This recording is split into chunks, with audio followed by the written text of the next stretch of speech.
all the different styles of heavy music that are here kind of blend together. There's no shows that are just like, oh, this is like a show with all death metal bands or this is a show with all punk bands. That doesn't happen too much. Like every band just kind of plays with each other if they're heavy at all. So it's easy for somebody here to be into everything.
Welcome to the Dreams of Consciousness podcast. If the two of you would be so kind, would you mind introducing yourselves? Hey, I'm Liz Selfish. I'm Brenner Moate. What band do you guys play for? We are in Brat. And how do you guys describe the music of Brat? What is Brat?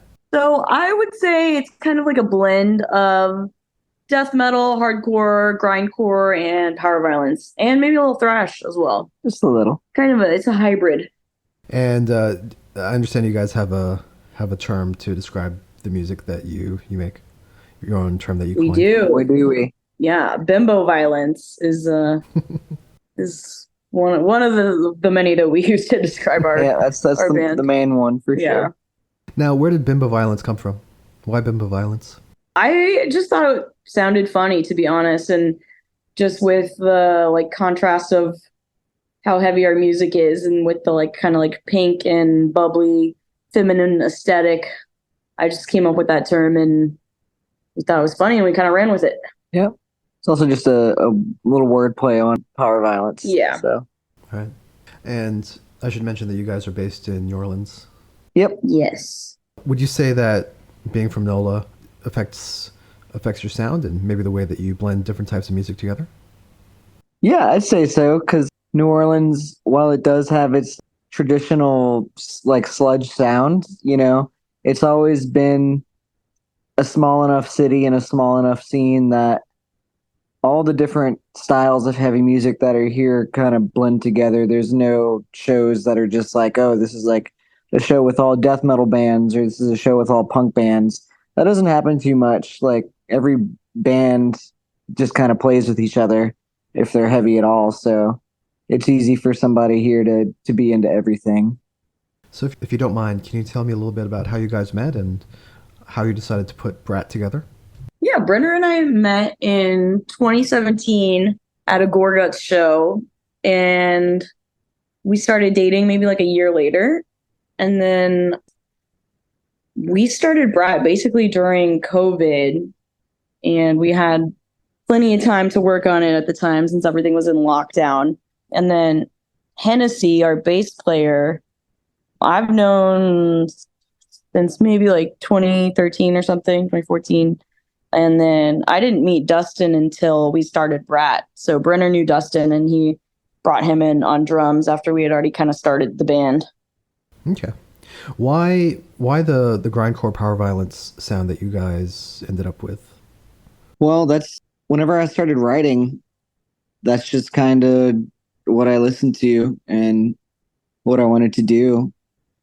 Like, but I didn't like have a very specific set genre in mind whenever I started writing the music.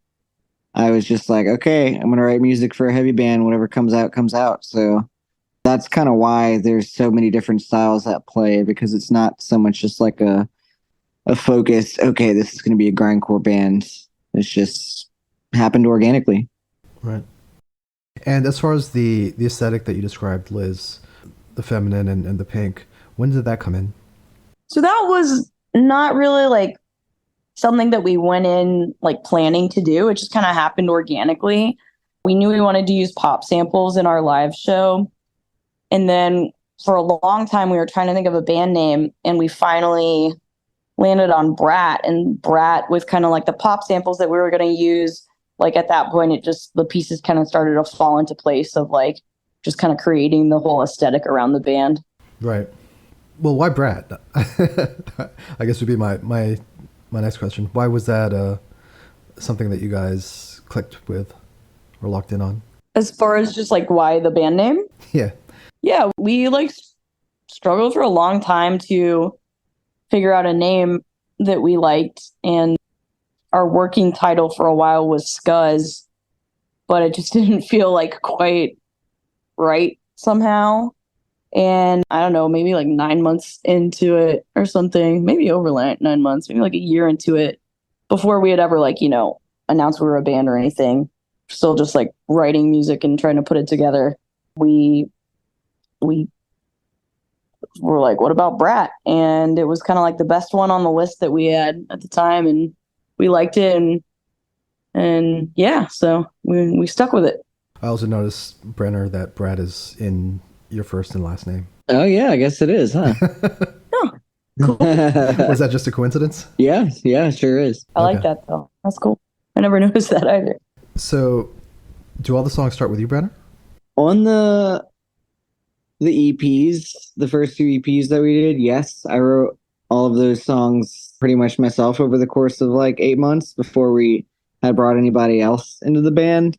And then once they were all kind of finished being written and demoed out and all that, then we got other people in to start practicing it and, nailing everything down hard. And then there were like a few tweaks that were made to the songs that I'd written, but for the most part, what you hear on the EPs is what I had written on the demos. And then after that, this album that we've got coming out next week, that one, it still pretty much started with me doing like the first drafts of most of the songs.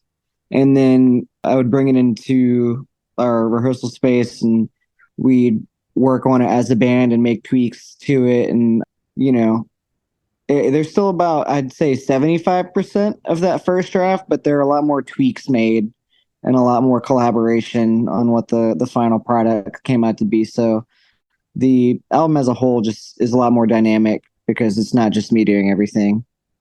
So as far as the first drafts go, do you demo everything with the DAW and do program drums and things like that? Yeah, I actually tap out all the drums with a old Boss drum machine, and then I record that just into Reaper, and then I just record guitar and bass over it. So it sounds like the demos are pretty fully formed when the rest of the band hears them. Yep, pretty much.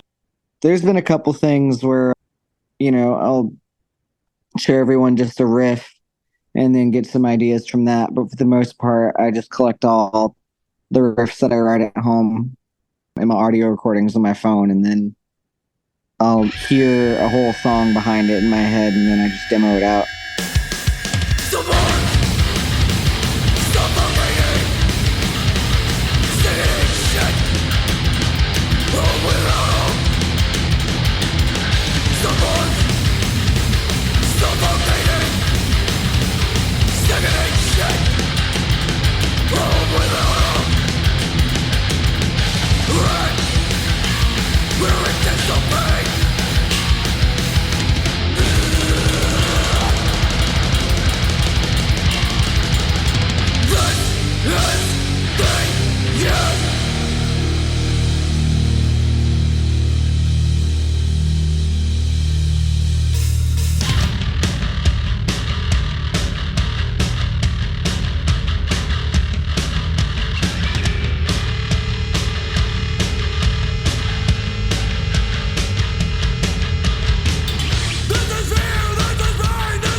And Liz, as far as the vocals go, do you have a concept behind Brat?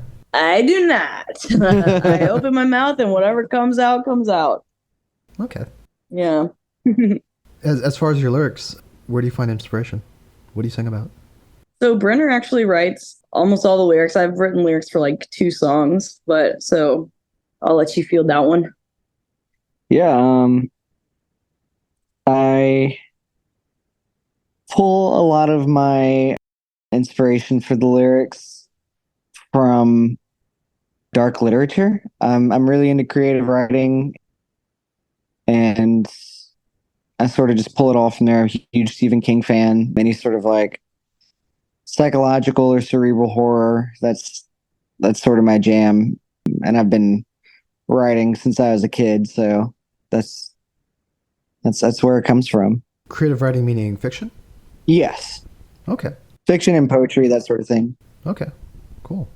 Is that something you pursue professionally or? No, that's just something Okay. that I've just always enjoyed doing. Okay. Interesting. I mean, I occasionally speak to bands, this being a metal podcast and all.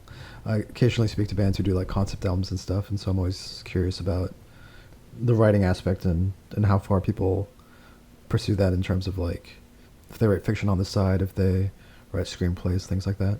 Gotcha. Is that something you would want to pursue? I don't think on a professional level, no. I think this is enough of an outlet for me for that. So Okay. So I want to backtrack a little bit. When we go back to how you formed and how you guys met. I'm old, and so when I think of like grind in New Orleans, I immediately think of Soylent Green. yes. Sick. I don't know what the state of the scene is like now. When you guys play, who do you usually play with? Well, like Brenner kind of touched on earlier, because New Orleans is so small, there is a great scene here, but it's really varied in like styles of metal and punk.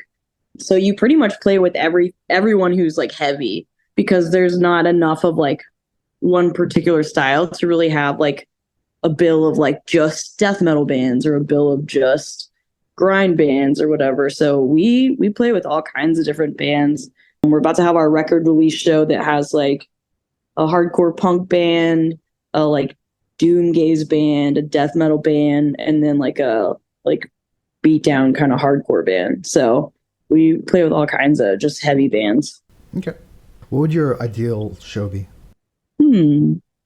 Ideal show? What do you mean as far as like what? Who would you want to share a stage with? Metallica. Yeah. Yeah, Metallica. Realistically, I mean, this may not also be realistic either, but love to play with Power Trip at some point. Yep, now that That would they're be they're doing awesome. stuff again, that Yeah, would be very that's cool. exciting for us because we're big Power Trip fans. Mammoth Grinder, Yeah. if they play shows again, like current active, like more active bands, really like Fugitive, really like 200 Stab Wounds, Yeah, Sugar Bog. Sanger Sugar Bog, yeah. We've played a show Vegans. with Scowl before. I would love to play with them again, and with Zulu or Drain. We got a lot of bands we'd love to play with. Yeah. So, as you mentioned, at the time we're having this conversation, you'll be releasing your first full length called Social Grace through Prosthetic Records. Yeah. Tell me a little bit about the writing up for this album. Did you want to do anything different from the EPs? Yeah. Like I was saying before, it was just a little bit more collaborative. It wasn't just me pumping these things out. So we definitely achieved that. There was also the difference in that for the EPs, I had nothing but time to just hash all these demos out over the course of several months. But the album was entirely written once we started touring a whole lot.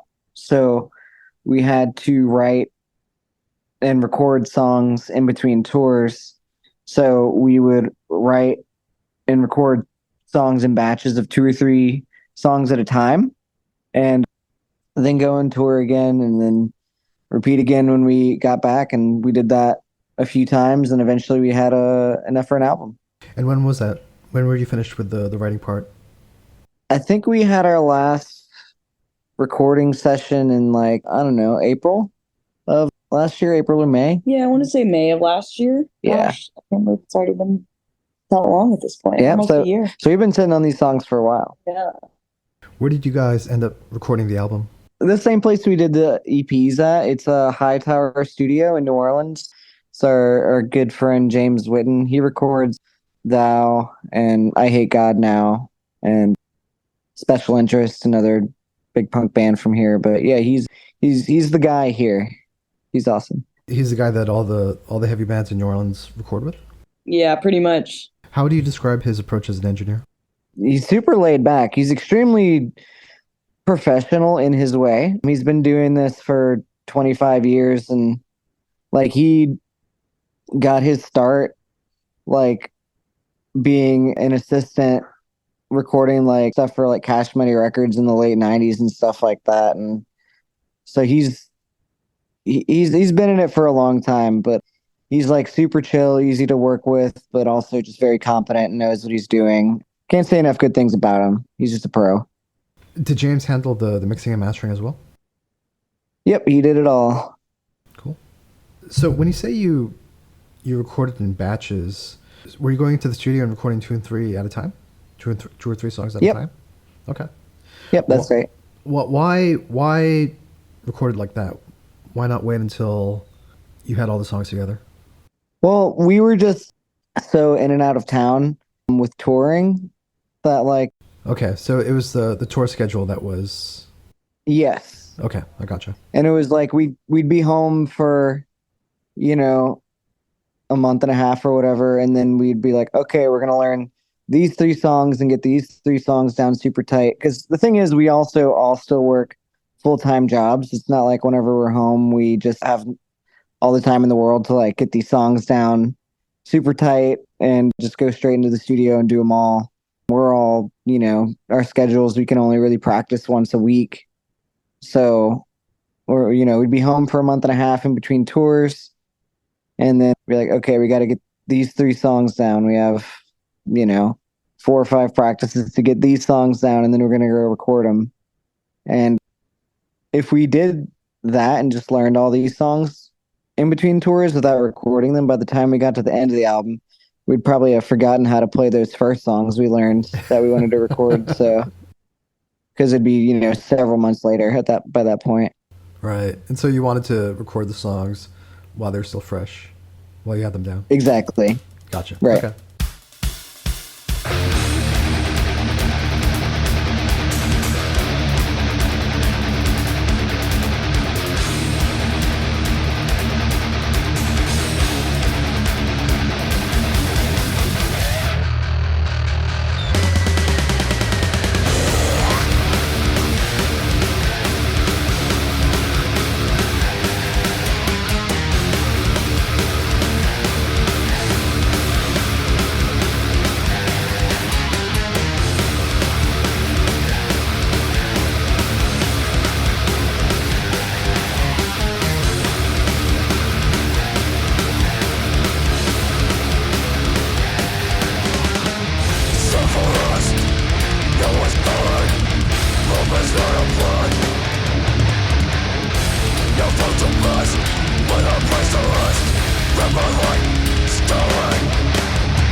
Speaking of tours, at the time we're having this conversation, you guys just got off of a tour, right? Yep, that's right. About, what was that? A week and a half ago? 2 weeks ago? Yeah, a couple weeks ago. Is the live aspect very important for you? Yes, definitely. Yeah. It's a huge part of it for sure. Half of it. Yeah. While you were breaking up the recording sessions and going on tour, were you also road testing these songs and seeing how they played? Not too much. There were a handful of times that we might have played an unreleased song off the album as like an encore if we just needed to pull something out of the hat in that moment. But for the most part, we have the philosophy where we don't like to play songs unless they're released. We did a couple though that we would play that weren't released yet. Yeah, there was like one or two. Yeah. Okay. So by the time people hear this episode, Social Grace will be out. Do you guys have any plans for the rest of the spring and summer as far as tours go? We do. We don't have anything currently announced though yet, except for we have a small tour in end of March. I believe it's Chattanooga, Knoxville, Richmond, and Asheville. So just like a 4-day run there. And then we'll definitely have more things coming later this year. Yeah, we have something in the works for April and May. So yeah, more things to come. We'll be out around for a month this spring. There are a few shows on that tour that are announced, which are Northwest Terror Fest in Seattle, May 9th. We're playing. And then we're doing 4 dates with Millions of Dead Cops in California. Nice. About a week after that. And we have a whole tour booked around that string of shows. So all in all, it'll be about a month, but those are the ones that are announced. We're working on confirming the last couple, and that should be out pretty shortly. And then August and September, we're hopefully getting on some fests, so be some more touring around that. Yeah. So by the time this episode is out, Social Grace will be out through Prosthetic Records. Brenner and Liz, please tell people how they can order the album. What's the best way to get it? All right. So it's a little confusing. If you want the plain black record, you can order that through Bandcamp or Prosthetics website. We also have a white vinyl with pink splatter That you can order through Amazon or you can get in retail stores. And I believe CDs and tapes you can get anywhere. Yeah. And the digital version will be up through Bandcamp. Yes. Yeah, digital will be Yep, on that's correct. all streaming platforms, and yeah, And you can Bandcamp. purchase on Bandcamp. And if people want to keep up to date with the tours that you mentioned, what's the best way to follow you guys online? So either our Instagram or we have a website, bratband.com, all one word, and that has a tab with upcoming shows on it that I'm usually up to date on. Sometimes I get a little behind on it, but it is up to date at the moment. Yeah, but Instagram would probably be the best, Brat_band, and that's the same for all our socials, TikTok, Facebook. Does all the merch go through Bandcamp? It does, yeah. So, and if you go to bratband.com, we have a merch tab there, but it'll just link you to the Bandcamp. Cool. Is there anything else you guys want to say? I think we covered it, huh? Yeah, I think that might be it. Yeah. Very cool. Thanks, guys. Yeah. Yeah, thank you so much. Thanks for having us.